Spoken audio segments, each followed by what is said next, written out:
The desert wind carried dust across the camp as evening shadows stretched long against the cliffs.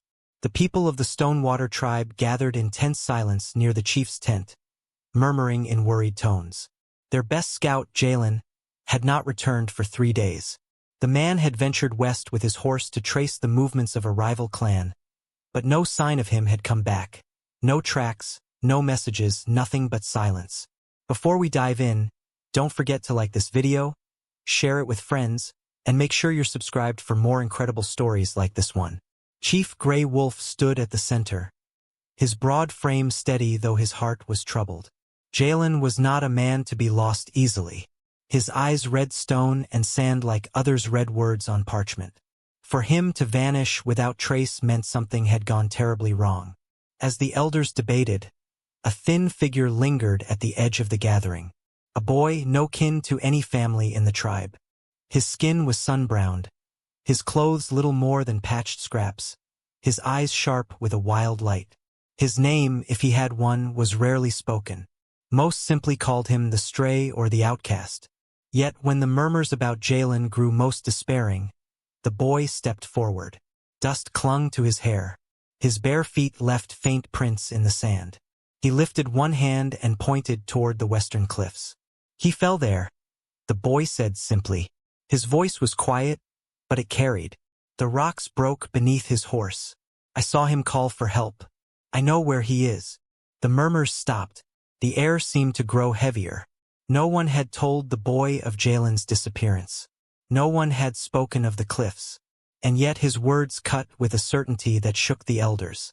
Chief Grey Wolf narrowed his eyes. "Child," he said, his deep voice measured. "No one spoke Jalen's name to you. No one told you his path. How can you know what you claim?" The boy met his gaze unflinchingly. "I was snaring hares near the canyon 3 days ago. I heard the horse scream when it fell. I saw Jalen trapped. 2 men stood above him. They argued. One wanted to help him. The other wanted his horse." The camp erupted in disbelief. Women gasped. Warriors muttered. One man pushed forward from the crowd, his weathered face tight with suspicion.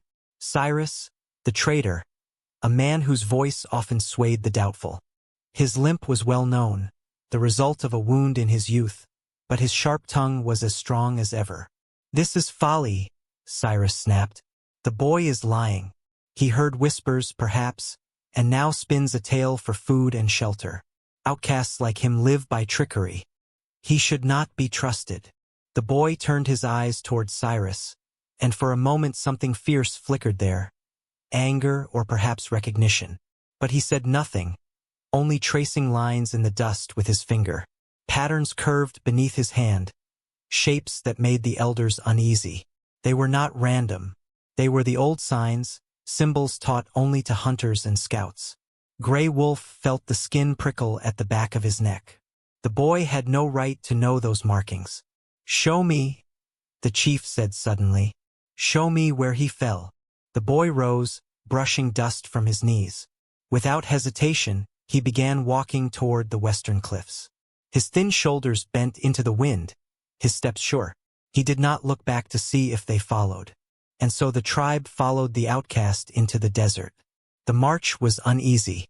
Warriors grumbled about wasted daylight. Mothers shook their heads, muttering about false hope. Cyrus walked beside Grey Wolf, whispering constantly. "You risk much by following him," the traitor said. "If Jalen is alive, time is precious. But if the boy deceives you, you lead us away from the true search. Mark me, Chief. This stray has the tongue of a snake." Grey Wolf said nothing.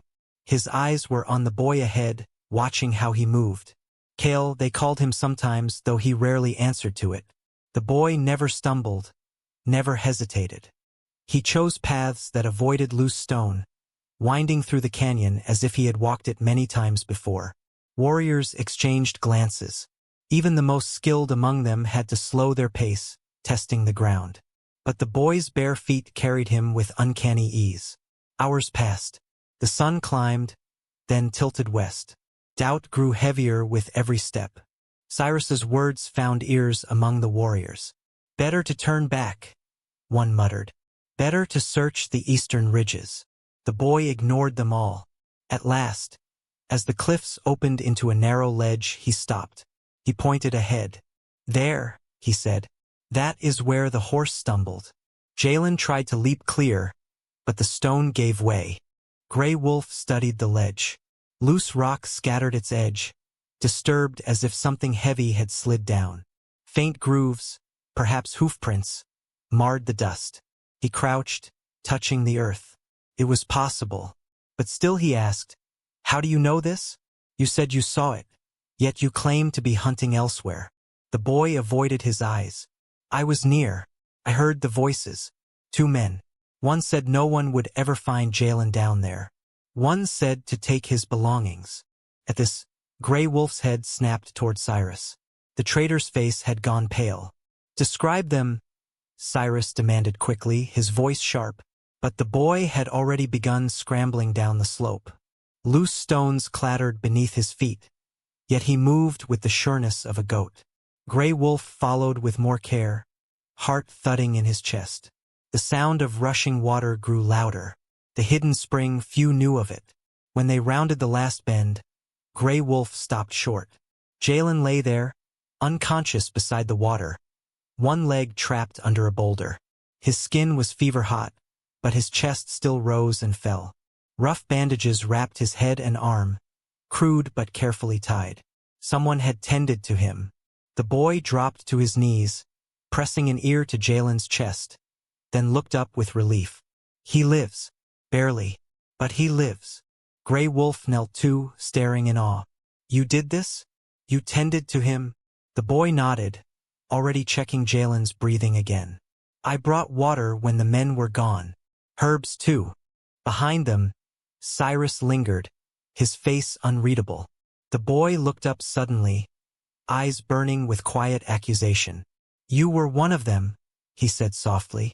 "One of the voices I heard." The canyon fell silent. The bubbling of the spring was the only sound. Cyrus's hand twitched toward his knife. The canyon walls pressed close, their shadows swallowing the group as silence settled like a heavy cloak. The boy's words still lingered in the air, sharp as a blade. "You were one of them." Cyrus stiffened. His hand hovered near the knife on his belt, his lips curling into a sneer. The warriors shifted uneasily, glancing between their chief, the boy, and the traitor they had known for years. Chief Grey Wolf's gaze hardened. "Careful, Cyrus. This is no moment for foolishness." Cyrus barked a bitter laugh. "Foolishness? You'd believe the ravings of a stray boy over a man who has traded honestly with this tribe for half his life? He spins lies because he knows truth is harder to find in the desert." But his eyes betrayed him, narrowed, calculating, already measuring escape. Cale did not flinch. He pressed his hand firmly against Jalen's bandaged shoulder, his voice calm yet unyielding. "I heard you. The limp gave you away. Your steps scraped the stone differently than others. You left him here to die." The warriors stirred at that. Everyone knew Cyrus's limp. Everyone knew his footsteps carried that faint dragging sound. "You're a liar," Cyrus snapped, his voice rising. "A thief and a liar. You've wormed your way into our ears with false tales." The boy's gaze didn't waver. "If I lied, how did I find him? How did I know where he lay?" That question hung like a spear in the air. No one had an answer. Grey Wolf stepped closer, his shadow falling across Cyrus. "You will not draw your blade here," the chief said coldly. "Not unless you wish to cut yourself from this tribe forever." For a moment, Cyrus's jaw worked, rage flickering in his eyes. Then slowly he raised his hands. The knife remained in its sheath, but his voice carried venom. "If you bind me, you waste time. My partner still rides free with Jalen's horse. He heads east carrying what we could not. If you chase me, you lose him. If you chase him, you leave me. Either way, chief, you lose." The warriors muttered uneasily. The thought of a rival clan gaining Jalen's horse, and his satchel of maps, medicines, and messages, was a risk too great. Grey Wolf's brow furrowed. This was a snare. Cyrus knew it. Then Cale spoke, his voice cutting through the doubt. "I can follow him." The chief turned, studying the boy. Kale's thin frame looked fragile beside the broad-shouldered warriors, yet his eyes held a confidence that stilled even the murmurs of dissent. "You?" a warrior scoffed. "You who owns nothing but rags and scars?" Kale touched the earth, tracing a line with his finger. "The prints are fresh. A horse burdened with stolen goods rides heavier, stumbles more. His path will not be clean. I can read what others miss." "You're just a boy," another warrior growled. "I'm the boy who found Jalen," Kale replied without hesitation. "And the one who brought you here." Grey Wolf studied him in silence. Then, with a slow nod, he gave his command. "Bind Cyrus. He will answer this when we return. Kale will lead us after the rider." The warriors obeyed, though not without reluctance. Cyrus cursed and spat, but soon his hands were tied with rawhide, his knife taken. His eyes burned with hatred for the boy, but Kale did not meet them. His focus was already on the ground, scanning the dust for the faintest of signs. The trail wound east through jagged stone ridges. The setting sun cast long fingers of red light across the desert, painting every rock in blood hues. The warriors moved with wary steps, their eyes often flicking toward Kale as he crouched low, inspecting the smallest disturbances. A bent blade of grass, a faint scuff of hooves, a scatter of pebbles. Grey Wolf walked near him, watching closely. At last he asked, "Where did you learn this?" Kale did not look up. "I taught myself. The desert speaks if you listen." "That is no answer," the chief pressed. The boy's lips tightened. "The answer won't change what must be done." Grey Wolf studied him, sensing layers of pain beneath the calm. He wanted to push further, but now was not the time. Kale suddenly rose. "He passed here not an hour ago. The horse is tiring. He slows." The warriors quickened their pace. Doubt gave way to a grudging respect as they saw how unerringly Kale guided them. Even seasoned hunters admitted quietly to one another that they would have missed half the signs the boy read with ease. But night was falling, and with it came danger. The desert was no place for the careless after dark. The chief called a halt near a cluster of rocks where they could light a small fire. As the flames crackled, the warriors kept watch, their spears glinting in the starlight.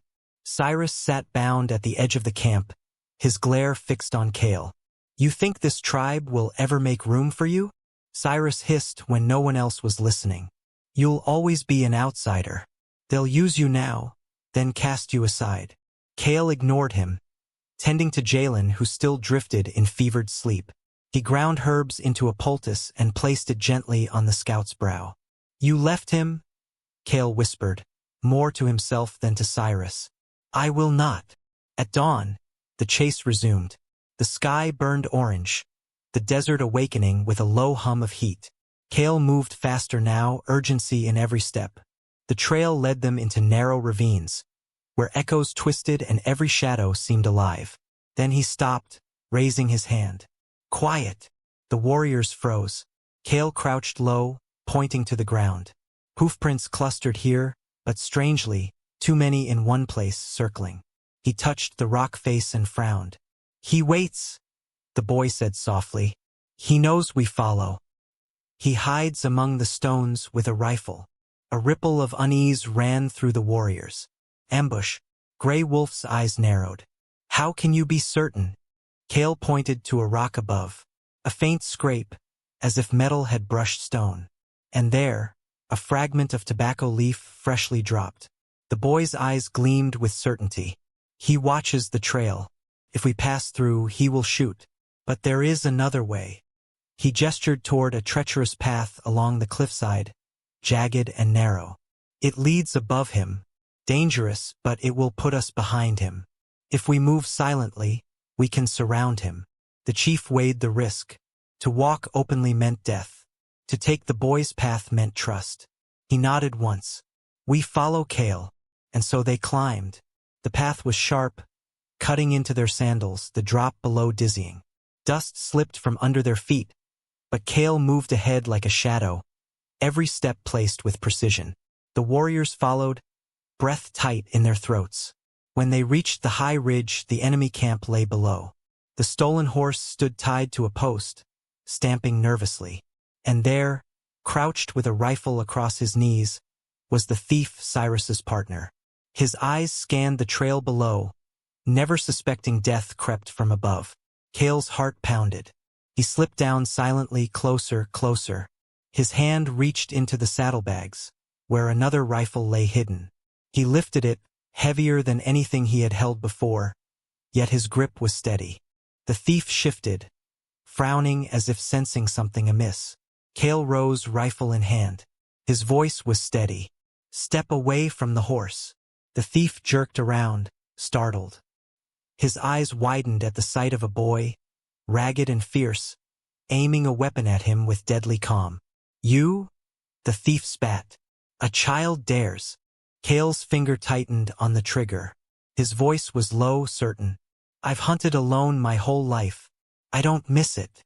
The warriors emerged from the ridge above, spears glinting. Surrounded, the thief's bravado faltered. He dropped his weapon, raising his hands in surrender. The horse whinnied, tossing its head. The desert wind howled as if bearing witness. Cale lowered the rifle slowly, but his eyes never wavered. For the first time, the warriors looked at him not as a stray, but as one of their own. The thief's weapon clattered against the stones, echoing in the canyon like the final note of a song. His hands lifted high as the warriors descended upon him, spears leveled, eyes blazing with fury. He cursed, spitting sand, but resistance was useless. Outnumbered, surrounded, his fight was gone. Cale lowered the rifle slowly, his small chest heaving. For a moment, the weight of what he had done pressed hard against his shoulders. His hands trembled, but not from fear, from release. He had hunted, he had tracked, he had faced down a man twice his size and armed with death in his hands. And he had not faltered. Gray Wolf's voice broke the silence. Deep, steady, commanding. "Bind him. He will walk back with us as a prisoner, just as Cyrus does." The warriors obeyed, seizing the thief and tying his wrists with rawhide. The man struggled, but soon enough he was bound, his curses muffled by a gag. The stolen horse was freed, stamping and snorting as though recognizing the scent of home. Cale stroked its mane, whispering soft words. The animal calmed beneath his touch, lowering its head as though in thanks. The boy's eyes softened for the first time since this journey began. Gray Wolf approached, studying the scene, the prisoner, the horse, the boy with fire still in his gaze. His stern face gave nothing away, but inside, the chief's heart stirred with something he had not expected. Pride. "You led us true," he said at last. Cale glanced up, wary, uncertain. "I only did what needed to be done." Gray Wolf's lips curved into the faintest of smiles. "That is the mark of a man, not a child." They began the journey home at dawn. The desert stretched wide before them, endless waves of sand and stone. The two prisoners stumbled under guard, bound and bitter. Cyrus limped heavily, his glare never leaving Cale. The boy felt it like heat on his back, but he walked on, steady, unbroken. Jalen, still weak from his injuries, rode gently upon a litter carried by warriors. Fever clouded his eyes, yet every so often he stirred, murmuring words of gratitude Cale could barely hear. The poultices had eased his pain. Water dripped onto his lips at the boy's careful hand. Days passed this way. The desert tested them with scorching sun by day and chilling winds by night. But Cale's sharp eyes found hidden springs, edible roots, and safe paths. More than once, his guidance spared them from wasting hours in dead canyons or stumbling into treacherous ground. Whispers spread among the warriors. Where once they had doubted him, now they watched him with quiet respect. One even muttered, "The boy sees the desert as if it whispers only to him." Another added, "Perhaps the spirits walk beside him." Cale heard these words, though he did not respond. For so long, he had been nothing but an outcast, a shadow scorned at the edges of the tribe. To be spoken of with respect unsettled him as much as it warmed him. But Cyrus's voice pierced the nights like venom. "They'll use you until you're no longer useful," he sneered one evening, wrists raw from the bindings. Then they'll cast you back into the dust. You'll never be one of them, boy. Never. Kale ignored him, tending instead to Jalen's fever. Yet deep inside, doubt stirred. Cyrus's words struck wounds Kale had carried his whole life. Could the tribe ever truly accept him? Or was he doomed always to stand apart? On the fourth day, the campfires of Stonewater flickered in the distance. The people gathered as the warriors returned, bearing their prisoners and their wounded scouts. Gasps filled the air when they saw Jalen alive, though pale as death. Cries of joy and sorrow mingled as his kin rushed forward. But soon attention turned to the bound men. The thief was shoved before the elders, his crimes plain. Cyrus followed, head high despite his bonds, his tongue already sharp with excuses. I was forced, he insisted, tricked by this outsider's lies. He weaves tales, deceives even the chief. Why should you believe him over me, who has traded honestly for years? The crowd murmured, divided. Some still distrusted the boy. Others, remembering how he had led the search, leaned forward with hope. Kale stood quietly, dust on his face, his body weary yet upright. He felt all eyes upon him. For the first time, he did not shrink. He stepped forward and spoke, his voice steady. I found Jalen when no one else could. I tended him when others left him to die. I tracked the horse, and I faced the thief. I led you to the truth because I could not bear to let him be forgotten. He turned, pointing at Cyrus. I heard his voice in the canyon. I saw his limp upon the trail. He betrayed you, not I. Gasps rippled through the crowd. Cyrus's face twisted with rage, but the chief silenced him with a single raised hand. Gray Wolf stepped forward, his voice carrying like thunder. You all saw with your own eyes. Without this boy, Jalen would be bones beneath stone. Without him, the horse would be lost. Without him, the thief would still hunt us. He has proven himself not with words, but with deeds. And deeds weigh heavier than any tongue. The warriors struck their spears against the ground in agreement. The sound echoed like a drumbeat of judgment. Cyrus cried out in fury, but the tribe's decision was clear. He and his partner would face punishment befitting traitors. Their voices no longer mattered. That night, the tribe gathered in celebration. Fires blazed, meat roasted, drums beat in rhythm with stamping feet. Jalen, weak but alive, was carried among them, his smile faint yet radiant. And Kale sat not at the edge of the firelight as before, but among the people. Children laughed and tugged at his hands, asking him to tell how he had tracked the thief. Warriors clasped his shoulders, nodding with respect.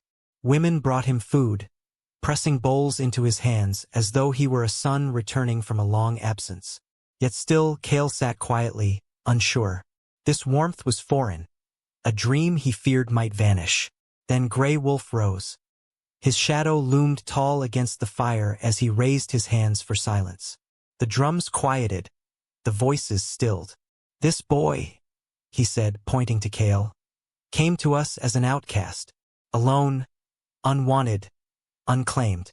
But tonight he has shown us what it means to belong, not by blood, but by courage. He found what was lost. He brought home what was stolen. He faced danger when others faltered. He is no longer stray. He is one of us. A great cry rose from the people, echoing against the cliffs. Kale! Kale! Kale! The boy's chest tightened. For the first time, he felt the weight of a name carried not in mockery, but in pride. He bowed his head, fighting the sting in his eyes. Gray Wolf laid a heavy hand upon his shoulder. You have walked the desert alone long enough, the chief said softly. From this night forward, you walk with us.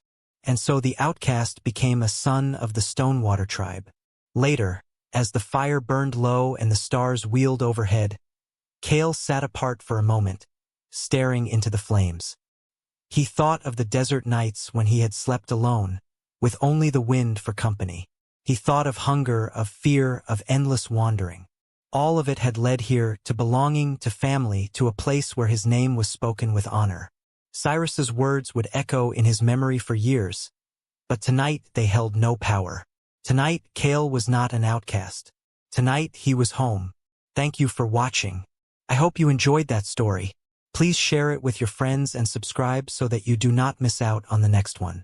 In the meantime, I have handpicked more stories for you that I think you will enjoy. Have a great day.